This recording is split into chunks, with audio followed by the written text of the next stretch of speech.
Mesdames et messieurs, nous vous saluons de partout où vous nous suivez ici dans votre émission des cryptos, votre émission des analyses des actualités chaque vendredi 21h et samedi 15h. Suivez-nous sur la chaîne Radio Télé Évangile Éternel. Nous sommes là pour vous servir avec de bonnes analyses pour éclairer l'opinion congolaise. Mesdames et messieurs, nous avons suivi tant de commentaires, vos appels, vos messages, vos réactions par rapport à notre émission de l'autre fois. Nous avons reçu pour vous le digne fils du pays, l'élite de la classe congolaise, M. Bongongo, qui nous a montré de belles choses. Et par vos réactions, nous avons voulu encore faire revenir cette intelligence afin de nous éclairer une fois de plus. Mesdames et messieurs, restez branchés, nous parlerons du Congo. Quel Congo que nous voulons, nous Congolais. Et nous voulons que ce Congo soit encore le Congo qu'on parlait l'autre fois. Que les Congolais prennent les destins de ce pays. Mesdames et messieurs, pour ne pas aussi être aussi long directement, je me dirige vers M. Bongongo, à qui je salue.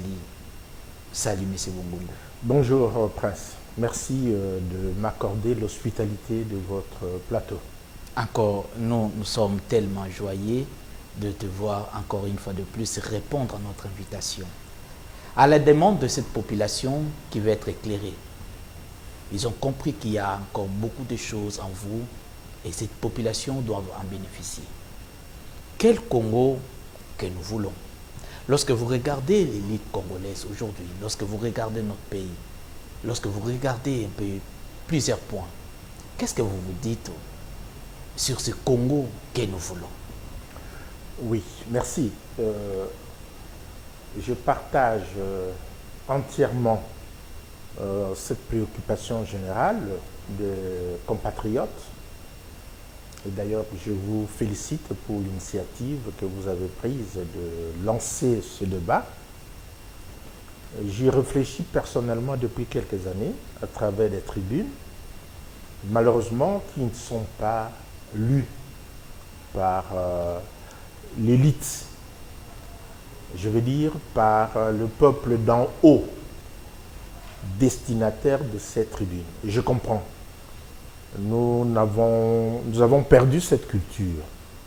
Je me souviens que nous autres pupilles du Congo belge, pupilles de la République du Congo, de la République du Zaïre, et encore aujourd'hui acteurs, observateurs du Congo, nous autres, nous avions bénéficié de cette culture-là. La lecture, c'était obligatoire. Je me souviens qu'au collège, on avait la charge de lire autant de livres par semaine, par mois. Et pour le moment, la situation est telle que même l'élite intellectuelle, je me souviens encore de Pamphile Mabiala, professeur d'université, alors secrétaire exécutif de la PUCIN, en janvier 1998, qui, lors des obsèques d'un de leurs collègues, Feu Bogo, Sébastien, s'exclamait en disant que le professeur d'université au Congo a perdu tous ses droits, sauf un, droit à la mort. En fait, pour exprimer la situation extrêmement stressante dans laquelle l'intellectuel vit, qui ne lui laisse pas le temps de faire des recherches, de lire. Et donc, il dépérit, comme tous les autres citoyens. Alors, personnellement, je me suis dit, pourquoi ma réaction a été encore accentuée lors de la venue à Kinshasa du président français Emmanuel Macron. Quand il nous a lancé à la figure brutalement que le Congo a perdu sa souveraineté depuis 1994. Et c'est vrai.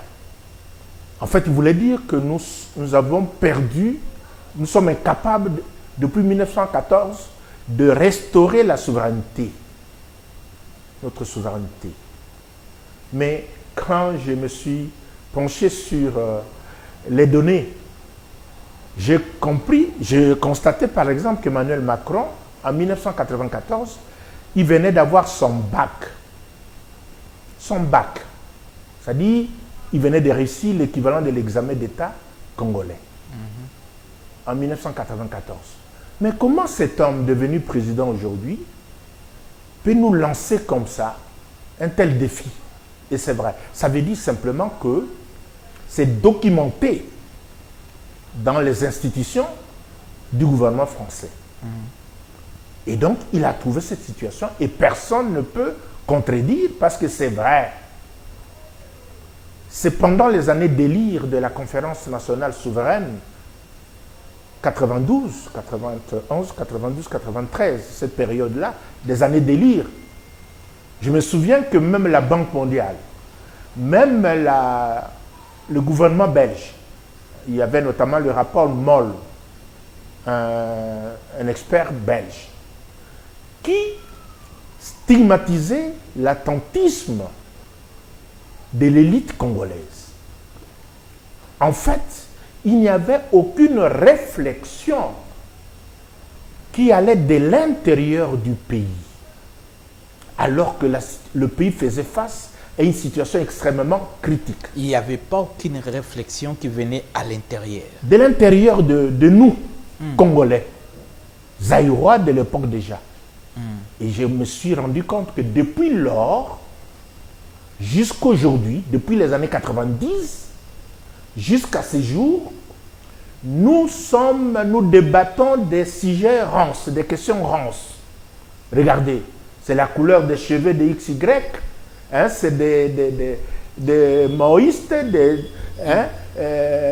ximpistes, etc., etc. Donc cela veut dire depuis 90, les Congolais n'ont pas arrivé à bien réfléchir.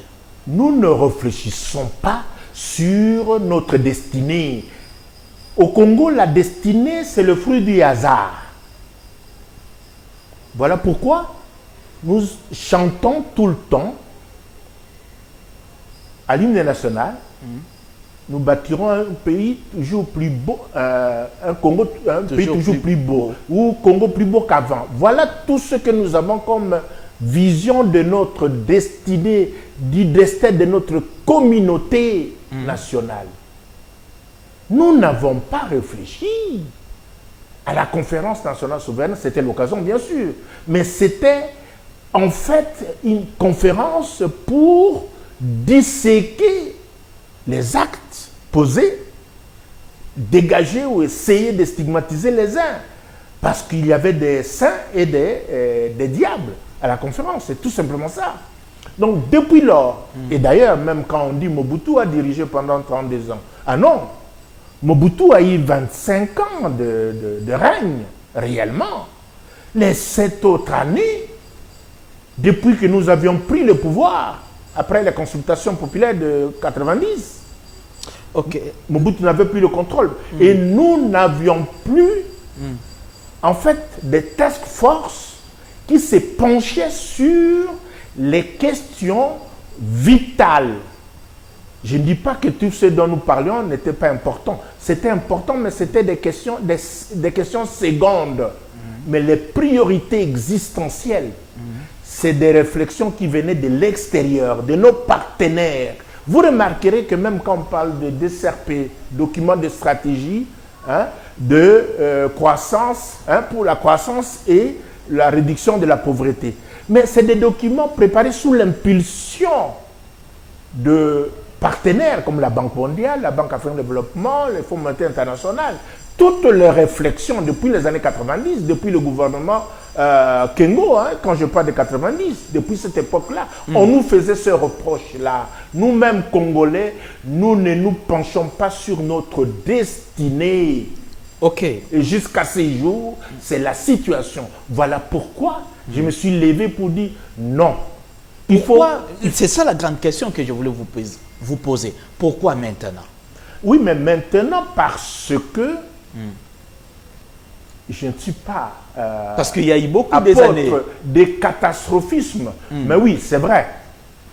Hein, je ne suis pas apôtre du catastrophisme.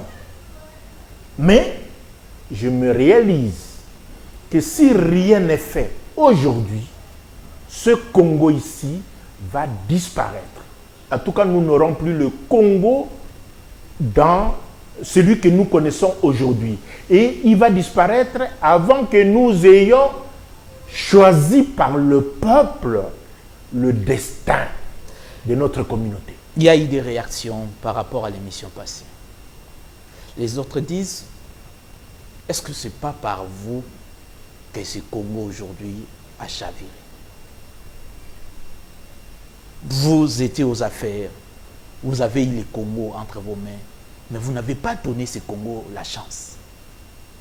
Non, moi par exemple, quand on dit, c'est vrai, c'est notre génération, mais là c'est une telle question, c'est plutôt des responsabilités individuelles.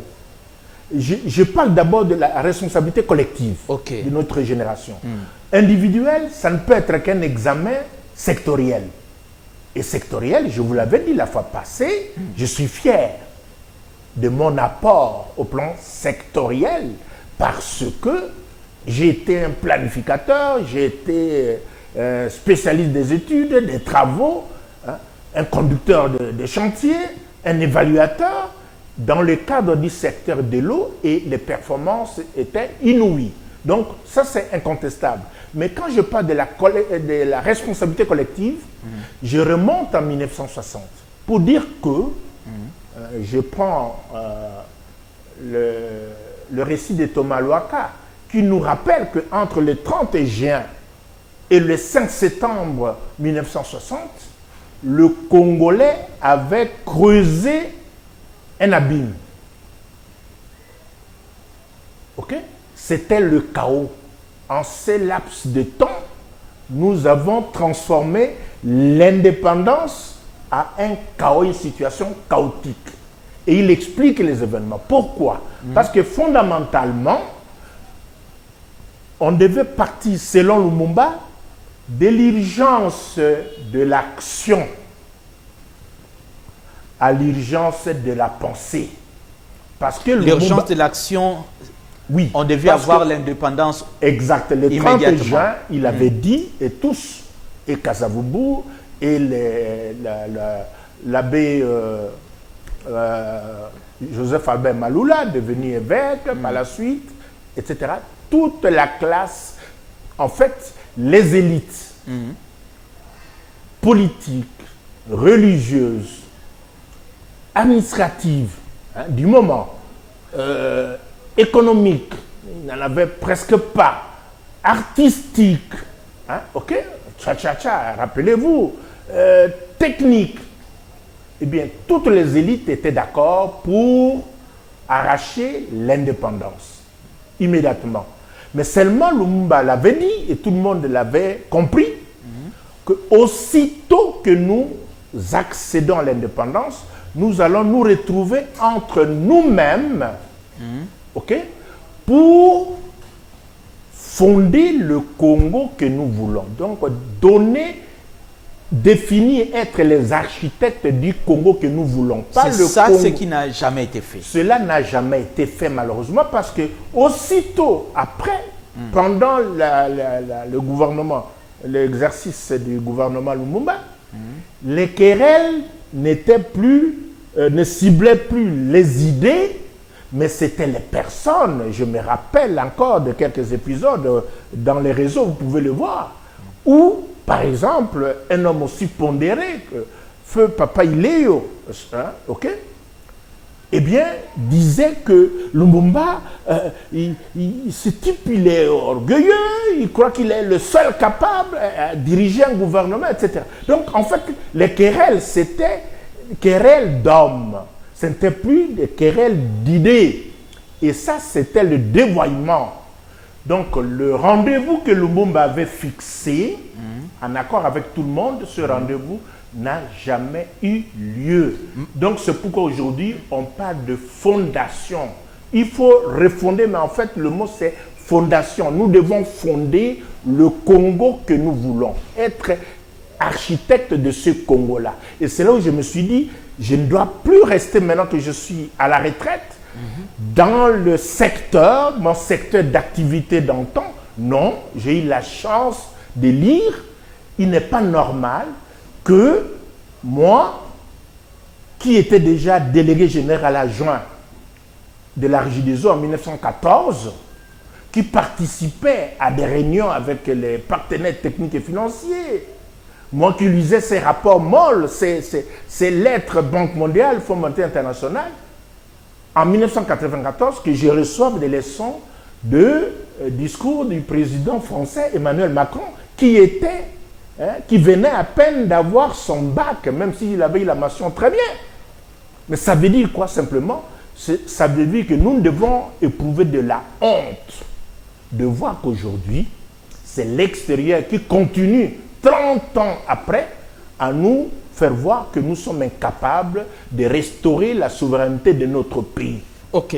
Lorsque vous regardez aujourd'hui encore la classe politique congolaise aujourd'hui, jusqu'aujourd'hui ça continue. Il y a encore des combats en termes de personnes. Nous débattons rarement sur les idées, on débat sur les personnes. Comment vous regardez ça? Tout à fait. C'est ça le sens de mes tribunes. J'en appelle.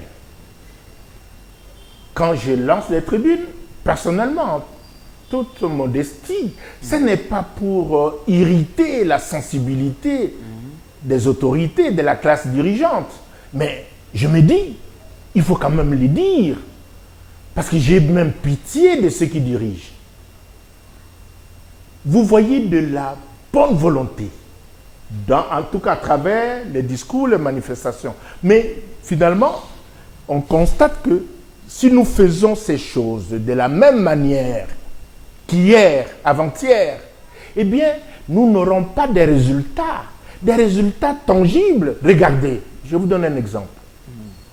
À la nomination du gouvernement souminois. Les remaniements. Non, nomination du gouvernement. Ok. Voilà. Souminois en mars 2024, il y a eu un séminaire gouvernemental. Et je me souviens des propos du chef de l'État, c'était à la clôture.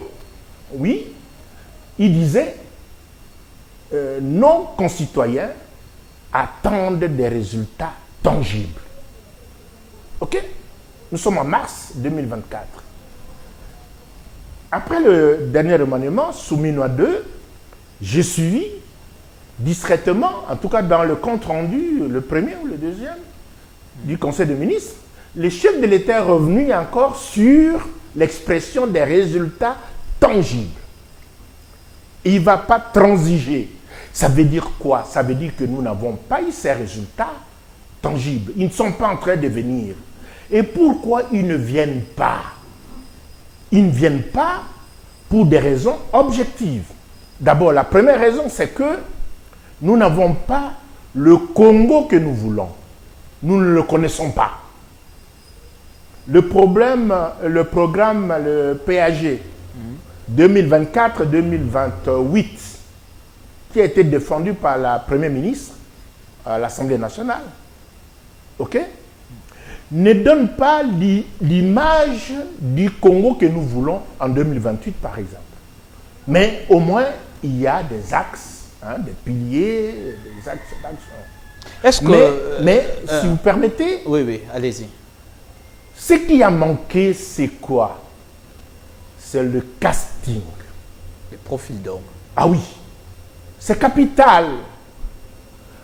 On ne peut pas avoir de meilleurs résultats avec le casting que nous avons. C'est ça Prenez que je voulais des vous pays poser comme cette question. la Chine. Prenez les pays comme la Chine. Vous savez que la Chine produit à peu près 1 600 000 ingénieurs, les STEAM, les diplômés en sciences, en technologie, en ingénierie, en mathématiques. OK?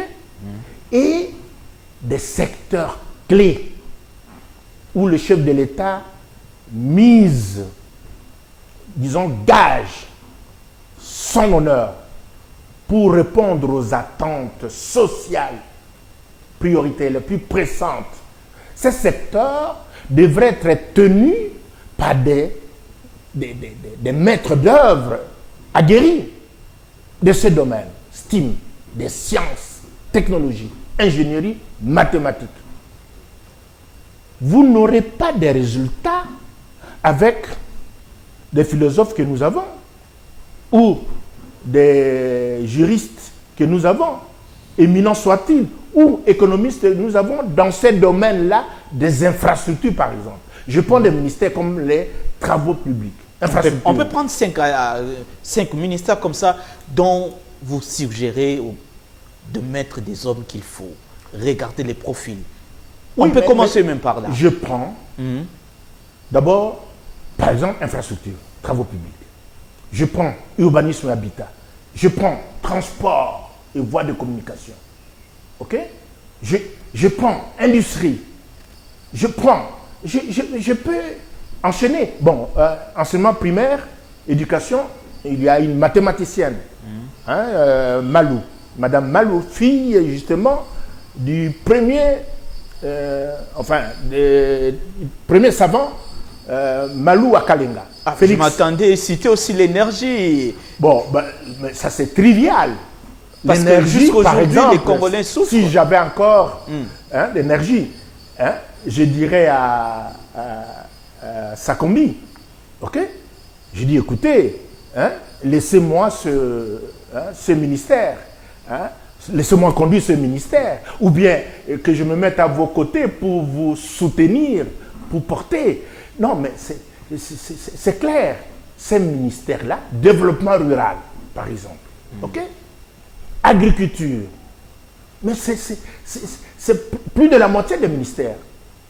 Et puis, nous avons des maîtres d'œuvre qui peuvent apporter des solutions. Bien sûr que cela irriterait leurs excellences qui sont en poste. Non, mon discours, ce n'est pas d'amener les chefs de l'État, de l'inciter à faire un nouveau remaniement pour vous mettre dehors, mesdames et messieurs. Mais je suis en train d'expliquer que le chef de l'État, il doit se tenir. Non, il est temps de dire, de parler quel Congo que nous voulons. Tout à fait. Oui, voilà. Bon, quel Congo que nous voulons, cela vient en amont. On doit recadrer toutes ces choses. C'est le Congo, je parle là du programme de déclic et de confiance. Parce qu'aujourd'hui, il y a rupture. Le peuple d'en bas est en rupture de confiance par rapport au peuple d'en haut. Ça, c'est évident. C'est évident pour vous. Non, c'est ce que nous voyons aujourd'hui. Nous le vivons depuis des années. Le peuple, il faut un programme de déclic de confiance. OK? Il faut un programme comme ça pour restaurer la confiance. Et cela passe par les attentes du chef de l'État vis-à-vis de son gouvernement. Aussi, j'ai dit ceci. Okay. Il faut également le pilotage. Je me souviens que c'était avec le gouvernement Samalou Kondé que les chefs de l'État, lors d'un message à la nation, devant les deux chambres réunies en congrès, il avait stigmatisé la coordination de l'action gouvernementale. Mais aujourd'hui, les séminaires avaient préconisé la mise en place des outils, les séminaires gouvernementaux, des outils pour améliorer la gouvernance. C'était le gouvernement d'ailleurs souminois. C'était autoproclamé gouvernement des changements et des différences. Une année après, le gouvernement n'a pas impulsé des mesures qui puissent l'amener à susciter de l'espoir à travers les changements et la différence. Il n'est pas nécessaire, il n'est même pas recommandable de demander à Madame la Première ministre, aux ministres, de quitter leur bureau climatisé pour aller sur le terrain. Pour faire quoi? Évaluer les travaux. Non. Ah non, c'est une perte de temps. 1 heure, 2 heures de visite, par exemple, que ce soit ici à Kinshasa ou à l'intérieur, c'est une journée qui est partie ou des journées. C'est une perte, c'est un gâchis. Mais les travaux ici, ça demande de la suivi. Oui, mais ce suivi-là doit être mené par des spécialistes. Et j'avais préconisé, suggéré même à un des ministres, de mettre en place un cockpit, de supervision virtuelle. Et les visites qu'un ministre peut effectuer, c'est des visites improvisées. Ce n'est pas de voir le ministre accompagné des DG, des coordonnateurs, descendre sur le terrain. Non, c'est improductif. OK? C'est une perte de temps. Le ministre, quand il va là-bas, ou la première ministre, il ressemble à la mouche du coche. Okay? Comment ça? Ah oui.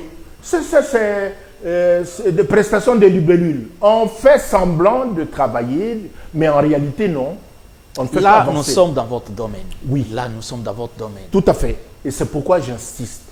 Pour dire, il faut ce cockpit-là, il faut doter le gouvernement. Le chef de l'État, à partir de Mongaliema, de la cité de l'OUA, c'est bien OUA, parce que voilà, le langage, on a même transformé ça en cité de l'Union africaine. Ah non, c'est historique. Quand l'Union africaine est née, parce que cette cité existait déjà, à moins qu'on dise qu'on l'a débaptisé. Non, non, il faut garder parce que c'était préparé pour le sommet de l'OUA à l'époque. Bon, je voulais dire ceci. Le chef de l'État, grâce à un tel cockpit, eh bien, il peut suivre depuis son bureau, Palais de la Nation ou bien Cité de l'OIA, l'évolution des projets. N'importe quel projet. Il peut recevoir de la visite, on l'interroge, enfin, on s'intéresse à un projet, eh bien, il aura des possibilités full d'accès comme d'inscription. Il peut écrire tout comme il peut lire, à tous les niveaux. La Première ministre, mêmement. Et puis les ministres, les autres coordonnateurs des projets, les DG, chacun aura la possibilité d'accéder à des niveaux qui lui sont contrôlés. Il y a des spécialistes qui peuvent aider le gouvernement à se doter de ça. Donc c'est un passe-temps lorsque le ministre descend sur les terrains. Oui, mais vous savez, non, mais c'est vraiment inutile et c'est contre-productif. OK? C'est contre-productif. Il faut qu'on ait un plan général de mise en œuvre du PAG là. Et là, on verra. On peut aujourd'hui, si le chef de l'État met en place une cellule d'efficacité gouvernementale, vous voyez, je vois un peu ce que le président américain, pour ce qui est de ses priorités, avait fait avec Elon Musk. OK? Le chef de l'État a besoin d'une cellule d'efficacité gouvernementale. Il y a plusieurs services autour du chef de l'État. Oui, mais il y a les uns encore qui ne font pas ce travail. Supprimés. Ou bien qu'ils confient ça, par exemple, à la cellule que pilote François Mwamba. C'est le travail qui aurait pu être fait. Ça veut dire quoi? Même quand on promet, on dit au chef de l'État, voici, peuple congolais, je vais vous donner ceci, OK, dans 2 ans, dans 3 ans. Il faut cribler la chose, évaluer pour voir la faisabilité et dire non, en 3 ans, cela ne pourra pas être réalisé. Sinon, voici ce qu'il faut faire. Alors, il faut, en ce moment-là, chasser le mimétisme institutionnel. Par exemple, aujourd'hui, j'ai vu le ministre des ITP a visité des chantiers à Kinshasa ici. Il y a un des chantiers lancé en juin 2025 ici, pour 20 mois. Et on dit, on va injecter beaucoup d'argent pour que, entre autres, ces chantiers se terminent. Mais c'est pour 20 mois. Ça va se terminer quand? Bientôt, nous avons la saison de pluie, la prochaine saison de pluie. Qu'est-ce qui va se passer? Eh bien, l'arrêt. Je ne sais pas. Non, mais à moins qu'on prenne des dispositions pour dire nous allons travailler même sous la pluie. Comment, et peut-être chez nous ici travailler sous la pluie? Oui, non, mais évidemment, j'exagère. Mais il y a des activités qu'on peut mener sous la pluie. Ou alors, 24 heures, des chantiers qui sont ouverts 24 heures sur 24. Moyennant des mesures, il faut faire appel. 24 heures sur 24. 24 heures sur 24. On a une population au chômage, Mais on majoritairement au chômage. On aura un problème de main-d'œuvre. Non, non, non, ah non, au contraire. Il y a extrêmement... Mais c'est le chômage qui bat le plein ici. Ce n'est pas ça. Au contraire, on va donner du travail à 3 fois plus de personnes. Parce qu'on a des shifts de 8 heures. En 24 heures, vous avez 3 équipes qui travaillent. On peut séparer en vacation. Ah oui. Eh bien, en ce moment-là, hein, je parle, c'est vrai, il faudra voir la praticabilité, mais au moins, la chose qu'il faut comprendre, qu'il faut réfléchir pour faire allons-y d'abord par les chiffres. Révolution. Vous parlez des chiffres. On peut commencer la première vacation de quelle heure à quelle heure? Non, je prends de 6 heures. Vous êtes l'expert. Vous avez la connaissance de dans ces 6 choses. heures à 14 heures. Hein? 8 heures. De 14 heures à 22 heures. De 22 heures à 6 heures. On a là, on peut 3 aller heures. vite. OK, 3 vacations et c'est des équipes différentes. Parce qu'aujourd'hui, on peut injecter beaucoup d'argent sur un chantier avec les moyens disponibles, moyens techniques, matériels, humains. Eh bien, on ne pourra pas achever les chantiers. Il y a plusieurs chantiers. Donc, je reviens, si vous permettez, sur l'efficacité. Hein, OK, je fais un clin d'œil là à mon ami Bob Toumba qui doit travailler avec François Momba. Voilà des activités utiles qui peuvent aider à améliorer l'efficacité et l'efficience gouvernementale, de l'action gouvernementale. Donc, aujourd'hui, je parlais du casting, parce que les castings, on peut en parler. La fois passée, je vous donner l'exemple de l'avenue de l'université, moins de 10 km, mais depuis 20 ans, on n'a jamais réussi à parachever. Je peux vous donner un grand projet de Kinelenda. Est-ce que vous le connaissez, Kinelenda, par exemple? Oui, oui. Eh bien, financement Banque mondiale. 500 millions de dollars qui avaient été disponibilisés, qui auraient dû servir à transformer le Kinshasa, par exemple Tchangou. Eh bien, les 500 millions n'ont pas pu être consommés dans les délais. De sorte qu'il y a même des activités qui ont dû être supprimées. Et qui était à la manœuvre Pius Mombilou comme ministre de l'urbanisme habitat. Alexis Guizaro comme ministre des infrastructures et travaux publics. Gentini Ngobila comme gouverneur. Vous savez, j'avais fait la remarque. Il leur a fallu, par exemple, 3 ans pour signer des arrêtés interministériels de mise en place des organes appelés à piloter ce programme. Est-ce que vous comprenez ça? On a 500 millions de dollars et on est incapable de consommer cela. Et pourtant pour des activités extrêmement importantes. Entre autres, l'assainissement de la ville de Kinshasa. Ok. Monsieur Bongongo, vous êtes l'élite congolaise. Quand vous voyez un projet qui doit durer 20 mois, et quand vous parlez des 3 vacations, par vos connaissances, si on mettait 3 vacations, ça peut durer combien de temps? Non, on me prendrait pour un charlatan si je vous donnais une réponse chiffrée. OK? Normalement, en principe, ça peut être réduit de moitié minimum.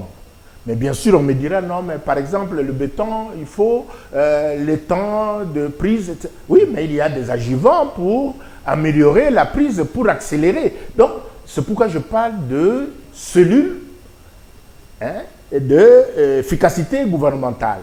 C'est pour passer au crible, pour ne pas laisser passer des promesses irréalisables. Ou alors, vous avez réussi à faire passer ça, eh bien, maintenant, régulièrement, on donne au chef de l'État l'évaluation qui lui permet de faire répondre le ministre ou le DG auteur de cette promesse farfelue. Donc, l'idée, c'est quoi? Une fois que vous avez un tel dispositif de mesure de l'efficacité, les gens ne vont plus faire n'importe quoi. Je me souviens à l'époque, c'était Matata, hein, Premier ministre, il avait instauré simplement l'évaluation, noter.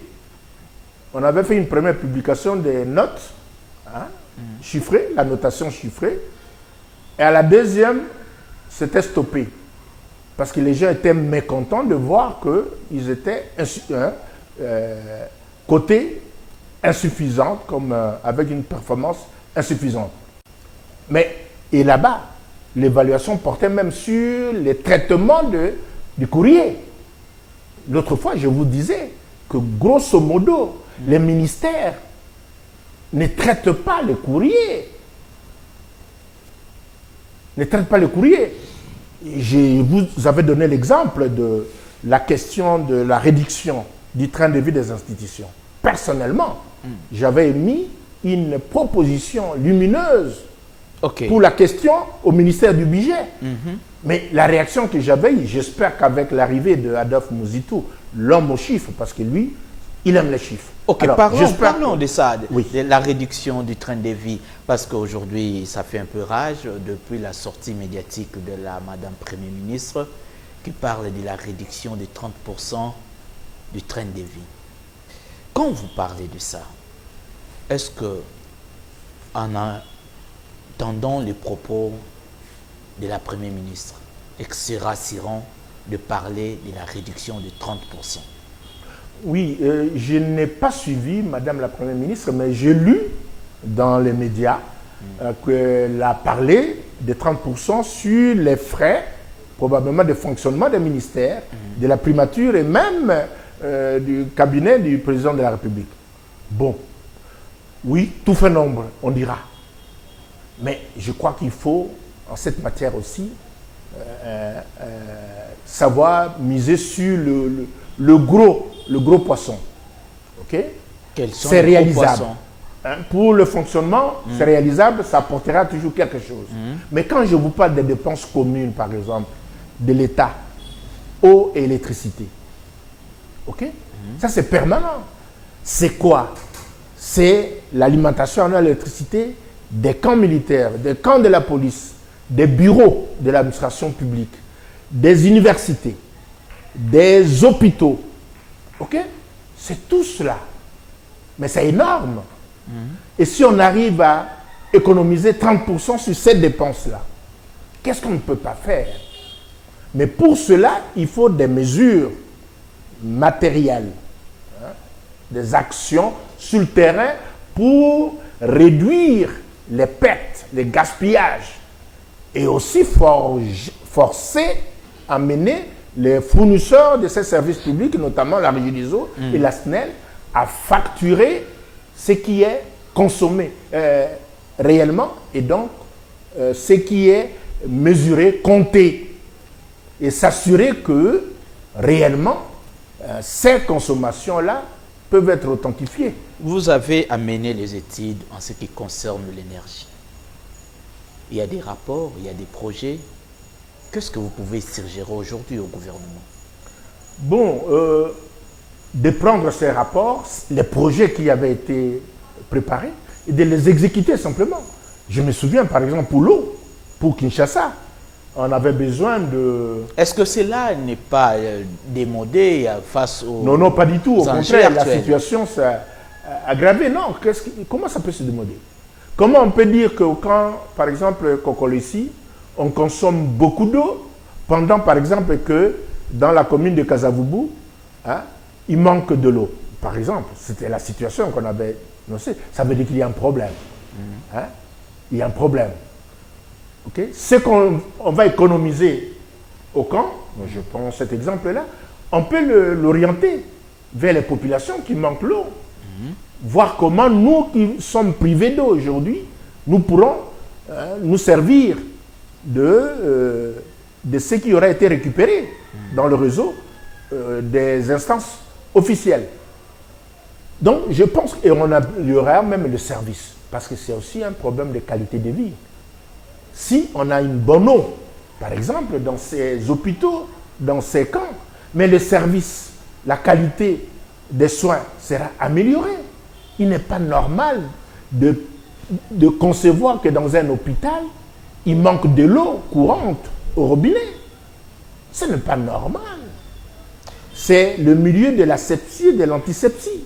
Ok, merci. Et l'eau, c'est l'élément de base. Ok, merci beaucoup. Pour ces mesures. Monsieur Bongongo, aujourd'hui, il y a remaniement du gouvernement. Quand vous regardez ces ministres reconduits, et il y a aussi les uns qui sont nouveaux dans ces remaniements, qu'est-ce que vous vous dites? Non, je me garde de regarder les hommes, les femmes qui sont là, mais je me dis simplement, je dis que le profil, pour le gros, c'est d'estime.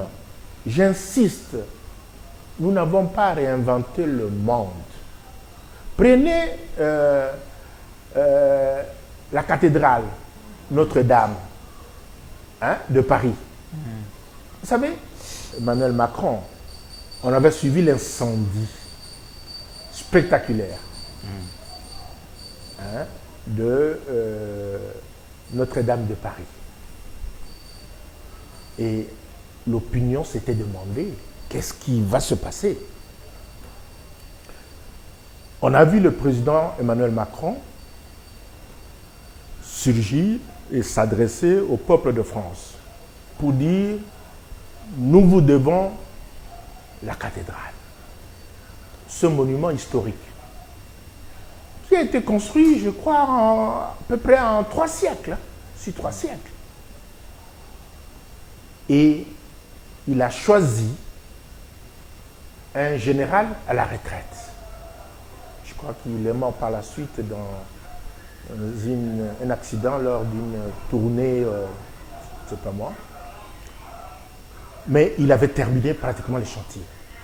C'était l'homme qui avait le profil pour dire, monsieur, mon général, vous allez conduire ces chantiers. Et il avait donc recruté une équipe avec des maîtres d'œuvre dans tous les domaines. On a reconstruit Notre-Dame et à la date qu'Emmanuel Macron avait fixée pour la fin des travaux, il y a eu inauguration. J'ai vu même le président élu américain, Trump, il n'était pas encore investi, participer à la cérémonie à Paris. Voilà. Et ça, c'est faisable aussi chez nous. C'est pourquoi j'ai parlé de casting. Qu'est-ce qu'il faut pour nous? Il faut corriger, confesser le péché originel de nos pères de l'indépendance. Revenir au rendez-vous de Lumumba, c'est là où nous parlons de refondation. Pour atténuer, mais c'est fondation. Et d'ailleurs, je crois vous avoir dit cela. Pour le cas du Congo, c'est une révolution qu'il faut. Ce n'est pas une révolution non maîtrisée, mais c'est une révolution institutionnelle. Comme disait Alexis de Tocqueville, il faut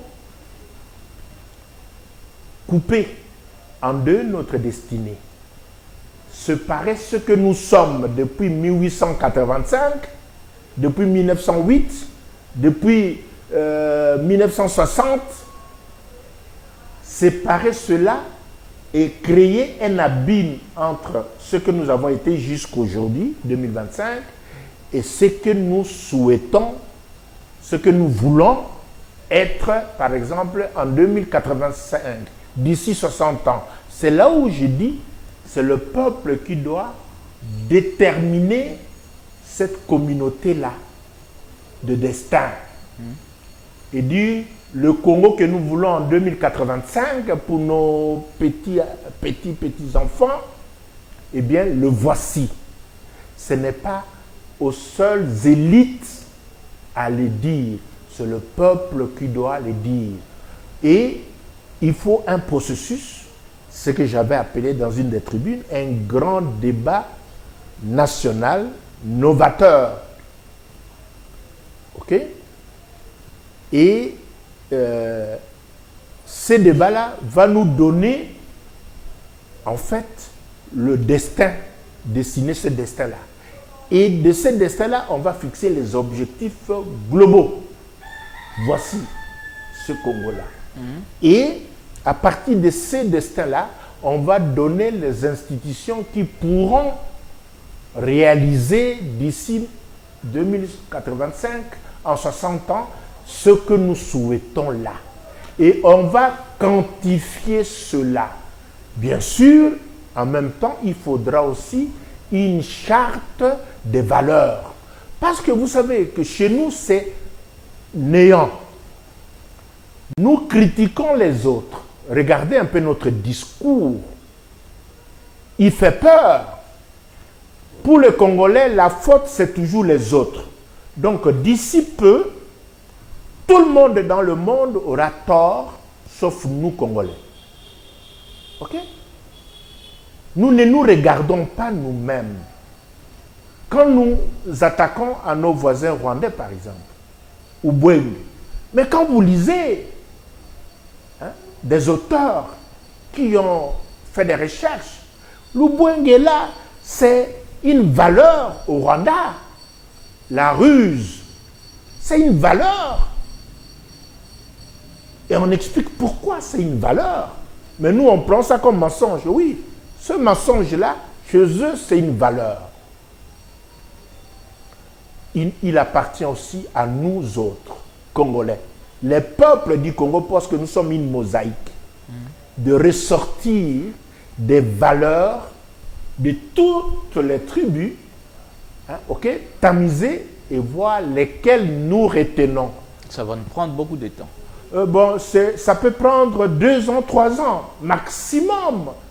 Moi, je peux m'offrir pour préparer les thèmes de référence de ce processus. C'est un débat social et politique. Une fois qu'on a eu cela, on va encore le soumettre aux institutions en place. Et vous serez surpris, peut-être que les institutions qu'on va recommander n'ont rien à voir avec les institutions que nous avons aujourd'hui. OK? Ce sera peut-être d'une autre nature. Et c'est ça qui va nous aider à écrire notre constitution propre. Parce que jusqu'aujourd'hui, puisque nous n'avons pas le Congo que nous souhaitons, que nous voulons, nous n'avons jamais eu une constitution qui soit adaptée à nos traditions, à nos valeurs, à notre caractère. Juste une parenthèse. Oui. Lorsque les Congolais disent que cette constitution est écrite par les étrangers, quelle est votre réaction? Mais ça n'a pas d'importance du tout. Pourquoi? Que ce soit les étrangers ou nous-mêmes. Ce qu'il faut, c'est simplement quoi? Ce que je vous dis là. Que le peuple lui-même détermine le Congo qu'il veut. Et qui détermine une charte de valeurs. Est-ce que vous pensez... Voici nos valeurs. Permettez que je termine. Ok. Et vous pouvez donner ça à une équipe de spécialistes. Juristes, anthropologues, philosophes, pour vous rédiger maintenant la Constitution. Parce que la Constitution doit refléter cette volonté, les options du peuple. Oui. Mais les constitutions que nous avons n'ont rien. Au contraire, on écrit les constitutions, on dit référendum. Vous voulez quoi? Qu'on dit dans référendum, oui ou non? Qu'est-ce que ça signifie? Où est-ce que le peuple était constitué? Non, justement, moi je veux inverser. La constitution, ça doit être le reflet de la volonté du peuple. Donc, une fois que le peuple a décidé du Congo qu'il veut, le Congo plus beau, c'est celui-ci. OK? Les institutions qu'il nous faut, OK? Qui s'adaptent à notre culture. Regardez, je vous assure que si on décortique les choses, on peut dire que la démocratie n'est pas adaptée à nos valeurs. Vous savez, l'État congolais, la souveraineté, c'est à l'État.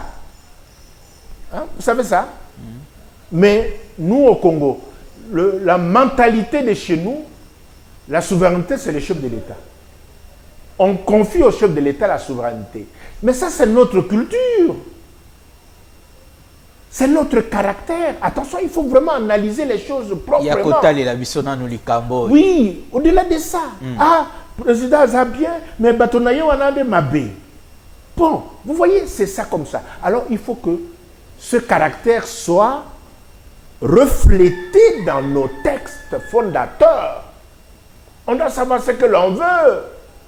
Donc, c'est ça le problème. Prenez le problème. Par exemple, le chef de l'État n'a pas la majorité et il lui faut une majorité pour gouverner. Non. Ça, c'est notre culture. Justement parce qu'on lui demande à lui de rendre compte, de donner au peuple l'eau, l'électricité, etc. Non. Il n'a pas la majorité. Qu'est-ce qu'il fait? Majorité, former le gouvernement. Mais on lui soumet. C'est lui qui sanctionne l'équipe. Mais avec sa cellule efficacité gouvernementale, attention, c'est quand même lui, le patron de l'exécutif. Même si le Premier ministre est chef du gouvernement. Mais l'exécutif national, la tête, c'est le président de la République.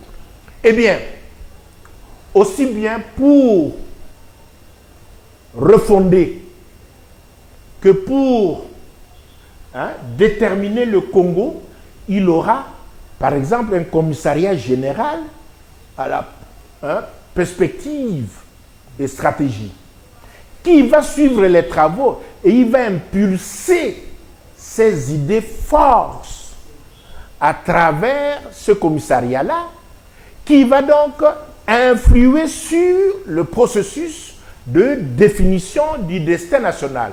Et donc, sans être responsable de l'action gouvernementale, il est l'arbitre, il est l'évaluateur, il sanctionne, et c'est beaucoup déjà pour lui. Okay. C'est énorme. Okay. Il ne faut pas qu'on occupe constamment les chefs de l'État pour présider chaque semaine le Conseil des ministres. Non, je trouve vraiment qu'on le surcharge avec ça. Ok. Une dernière question d'actualité. Procès Moutamba. La population à la rue demande l'acquittement de l'ancien ministre d'État, ministre de Justice, Constant Moutamba. Quand vous regardez tout ce qui se passe autour de ce procès, qu'est-ce que vous vous dites? Oui, tout à l'heure, vous sembliez interloqué quand je dis qu'il y a une rupture de confiance entre le peuple d'en bas et le peuple d'en haut. Mais voilà une des manifestations de cette rupture. Vous savez, dans tout, même dans les vieilles démocraties, ça c'est Jacques Attali qui l'a dit, qui l'écrivait, pour le peuple d'en bas, en cas de difficulté, le peuple d'en haut ne fait pas partie du peuple. Comment? Ah oui. Pour nos compatriotes congolais, identifiés dans le peuple d'en bas, celui-là qui piaffe d'impatience de renouer avec la vie. Simplement d'avoir l'eau, l'électricité, le logement, etc., le transport. Ce peuple-là considère qu'il est peuple exclusivement. Que les autres, nous là, d'en haut, nous ne faisons pas partie du peuple. Quand le peuple dit, ah, nous sommes peuple. Oui, le peuple d'en haut ne fait pas partie. C'est pourquoi Attali disait que la tendance pour le peuple d'en bas, c'est écraser les révolutions sanglantes dans l'histoire, c'est ça. Il faut éliminer le peuple d'en haut. Il ne fait pas partie du peuple. Et pour le peuple d'en haut, la tentation, c'est d'ignorer. Ok? On a des mains expertes d'extra pour puiser dans les caisses de l'État. Ok? Et puis pour emballer le peuple d'en bas, en fait des courtisans qui vous acclament. Ok? Mais aujourd'hui, quand vous voyez, il y en a qui vont même très loin pour dire non, même Soka Yibi, Biso moko tokozongi sambongo wana. Biso peuple, zambongo ya biso peuple. Ça veut dire simplement une manifestation de la rupture de confiance. Mais on ne peut pas aller dans cette direction. Ça, c'est une façon de considérer simplement que la souveraineté du Congo est définitivement perdue. Ok, lorsque vous réagissez comme ça, rupture entre le peuple d'en haut et d'en bas. Donc cela veut dire la décision de justice ne sera pas prise en compte par le peuple d'en bas.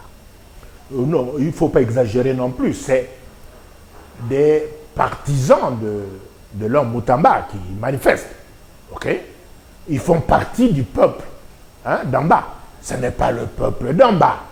Je n'ai pas les statistiques. Et puis, allez, est-ce que c'est 1 million de... même si c'est 1 million de Quinois, Kinshasa c'est 17 millions. Donc, non, c'est simplement il faut gérer ça. Ok? Il faut gérer, il faut analyser pour comprendre la nécessité de ce que je suis en train de dire. Pour dire que nous devons restaurer le peuple, la solidarité. Et rappelons-nous, le pape François de Reste-Mémoire, quand il était venu ici, je m'étais fendu même d'une tribune. Il nous avait rappelé une encyclique du pape Jean XXIII de 1963. Il avait insisté sur son triptyque pour la réconciliation des cœurs. Et dans ce triptyque-là, il insistait sur l'éducation, le dialogue et le travail. Les 3 éléments-là. Et je crois que c'est Pacem in Terris, l'encyclique du pape Jean XXIII de 1963. Et c'est au 60e anniversaire de cette encyclique que le pape François évoquait cela. Il avait sorti pour lui, pour chasser l'insécurité, il faut créer la solidarité. Et pour la solidarité, il faut la réconciliation. Et pour la réconciliation, il faut le dialogue. C'est pourquoi mon grand débat là, ce n'est pas le dialogue des élites. Non. Ok? Ce dialogue-là, c'est entre les figures sociopolitiques marquantes. Non, ça c'est le peuple d'en haut. Le dialogue dont nous avons besoin, c'est pourquoi je parlais du grand débat, c'est entre le peuple d'en haut et le peuple d'en bas. Et ce dialogue-là, ce n'est pas pour dire « ça qui boye », non, c'est pour justement l'intéresser. Parce que vous savez, quand tout le monde travaille pour un même but, ensemble, si nous devons construire la maison parce qu'on a démoli nos maisons là, et nous nous retrouvons, nous les victimes entre guillemets de démolition, pour bâtir ensemble une maison, ne fût-ce que pour nous couvrir contre la pluie. Bokota la terre, oyonde Mukongo, oyonde Muluba, oyonde Moswahili, oyonde Mongala. Non. En ce moment-là, ok, nos querelles là, des enfants qui se disputaient, on oublie. Les jeunes, les vieux, non, mettez-vous ensemble. Il faut justement le grand débat national novateur que je propose, c'est celui-là qui pourrait être conduit sur 2-3 ans. Dans une tribune, j'en ai donné les articulations et j'avais dit que le président, s'il conduit cela, il sera donc l'Ata-Congo, comme Atatürk pour la Turquie moderne, lui sera l'Ata-Congo. Et cela peut-être rejoindrait ce qu'on disait dans l'opinion, la prophétie de Roland Dallot, pour dire que le président Tshisekedi va poser les fondations. Mais les fondations doivent commencer par là. Là, vous parlez des prophéties. Ok, merci pour ça. Si on entre là, ça nous prendra encore du temps. Merci. On peut prendre ça la prochaine fois. J'ai fait raccourci simplement pour dire que l'idée, c'est les fondations. Aujourd'hui, un programme de déclic de confiance, c'est vrai qu'il faut donner l'eau, l'électricité, les routes, tout ça, mais il faut maintenant un programme demain qui intègre le destin que nous voulons, le nouveau destin là. Et celui-là, c'est celui dont les fondations doivent être posées aujourd'hui. Et ces fondations, c'est déjà ce travail-là. Déjà donner au peuple du Congo un destin, une destinée lui montrer les caps, c'est déjà beaucoup. C'est déjà 50% du travail.